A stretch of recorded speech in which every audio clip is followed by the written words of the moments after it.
Good evening, folks. Camera's up here, huh? Looking down here at the screen, the camera's actually up there, so different. Need the camera like right in front of me so that I can look into the camera. Okay, so a lot of people have been asking me what I'm up to and how I'm keeping busy. Well, I'm getting out and doing some catching up on a lot of things and formulating some plans for the very near future, I hope. Um, Something that a lot of you guys are unaware of, if you're not a boater, you don't know how draconian law enforcement behaves on the water. For instance, we have a big body of water here around where I'm at called Galveston Bay. And basically, the Coast Guard patrols that body of water, including up into, there's a creek that feeds a lake here called Clear Lake. And the creek is Clear Creek. Not that it's very clear, but the Coast Guard patrols that area with these armored patrol boats that are very heavily armed. I mean, they have squad automatic weapons on the bow of these things. Like they're going to run into a big gunfight that they would need something like that around here. Not going to happen. However, they board your boat, and a lot of people are live aboard. Okay, this is their home that they're traveling with. And on the water, they can pretty much do what they want. Well, a lot of the police agencies around the lake and the bay decided they wanted their share of the action, and so they all got boats, and now they go out and you know uh, try to generate income and by stopping, harassing, and writing BS tickets to people. Um, Now, I don't support people that drink and drive, and I don't support people that boat and drive. And so if you get picked up for boating while intoxicated, hey, that's I think that's a good thing. We just had a couple of people killed here in the area by a big speedboat that was being driven by somebody that was intoxicated. So I have no pity for that. However, when you board somebody's vessel that is a liveaboard, this is their home, and you would think that an RV, it'd be like an RV driving down the highway that somebody lives in. You have protections, but on the water, those protections don't exist, and so of course, they're going to be abusive. This is difficult to document, um, and nobody is doing that. So always the original. You know, uh, I've decided that I'm going to start documenting that. So how do we do that? Well, first off, I got a couple of things going on.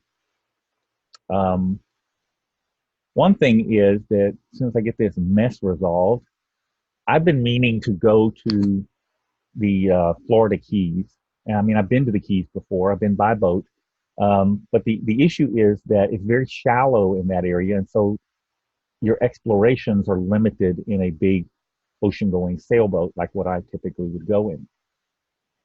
I love Key West. Been to Key West many times. Unfortunately, I've never had the opportunity to spend as much time there as I would like. Highly recommend Key West. Highly recommend Key West. Um, so I bought a boat, not just a boat, but a specific boat that is geared towards being able to cruise the Keys, um, and uh, when equipped with cameras and stuff, work as a bait boat, not a bait car, but a bait boat. So um, it's an older model boat. However, it's something I've sailed on some of these before, and they're kind of unique. Let me pull up a picture here. Oh, that didn't go the way I wanted it to. Let's try that again. To hit share first. Um, there. And okay, here we go. This is a McGregor 26X. It's a sailboat. See the mast right there. It's trailerable. This one actually comes with a pretty heavy duty trailer. And what you can't see here is on the back of this boat, the centerboard and the rudders fold up. And on the back of this boat is a 50 horsepower Yamaha outboard. It will push this boat to speeds of around 24, 25 miles an hour. In the description for this video, um, I think this is actually going to go up on my son's channel. I'll make sure if I put it up on my channel, I'll put a link to in the description for the promotional video for the boat, so that you can go look at it and see exactly what it is and what it does.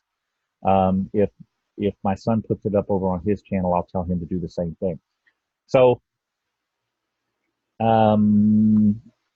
it takes down here. It has a big water tank in the bottom. You fill that water tank, and that's your ballast. So you can drain that, and makes it very easily towed. This will tow with a real bumper hitch, not a BS hitch, but a real bumper hitch can be towed by a full-size car. As you can see, it's pretty dirty. The owner has not used this boat in a year, and it's got rainwater inside, and it looks pretty terrible. It did look pretty terrible. Here, let me show you a picture. This is the interior of the boat when I got it. This is the boom, part of the sail. The sails go on this. They call it a boom for a reason. And a lot of people don't understand why it's called a boom. Stand in the cockpit, let me tack the boat, and when the boom comes across, you'll understand why it's called a boom. Water, that's just green algae growing. This is fresh water, rainwater. Looks kind of ratty, doesn't it? Well, after 3 days of cleaning, that's what it looks like now. I've still got to change these tiles over here on the counter. There's some wiring, some minor wiring issue. Luckily, I know how to handle all that. And the outboard, it's carbureted, and the carburetors need rebuilt, which I will take care of. You see, it's a very spacious boat. This makes down into a bed. There's a V-berth up here, a bed, and which you can't see. If you watch the promotional video, they'll show it to you. But back here under the cockpit is a queen size bed. So plan, go back to this. There we go. The plan is to take that, go cruise the Keys, and interact with the law enforcement in that area over there. Work my way back up the Keys through Miami, and I'm going to tow it down. So it's just a 2-day trip to tow down, and 2 days if I hurry back. I don't plan to hurry back. There's a lot of places to boat on the way back, and I don't have to use the mast and the sails. I can use the engine to drive it.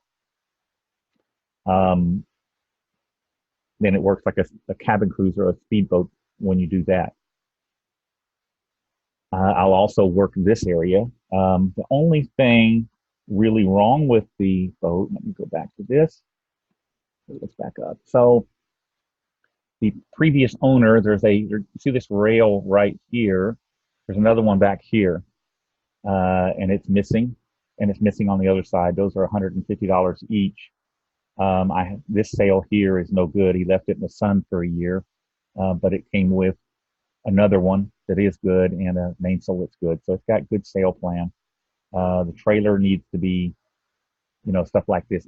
I can't stand that. I'll touch that up with some rust killer and coal galvanizing compound, and on the same thing on the other side. Probably I'll redo the bunks. Bottom paint, it needs fresh coat of bottom paint. Pressure wash all of this, and it's good. The deck's good. This port light here, it's a dead light, actually needs to be rebedded, recaulked. It's leaking a little bit. That's really the worst of it. It's actually pretty good shape, and I'm gonna get the Manson Merb cult talking bad about me for saying this, but I stole it. I mean, I got it for a really good price. I'm definitely happy with it. What else? I think that is it. Um, like I said, this is not something that any other auditor is doing. Um, you guys that have followed me for any length of time know that I'm um good at finding new things. I was the first one to do post office audits.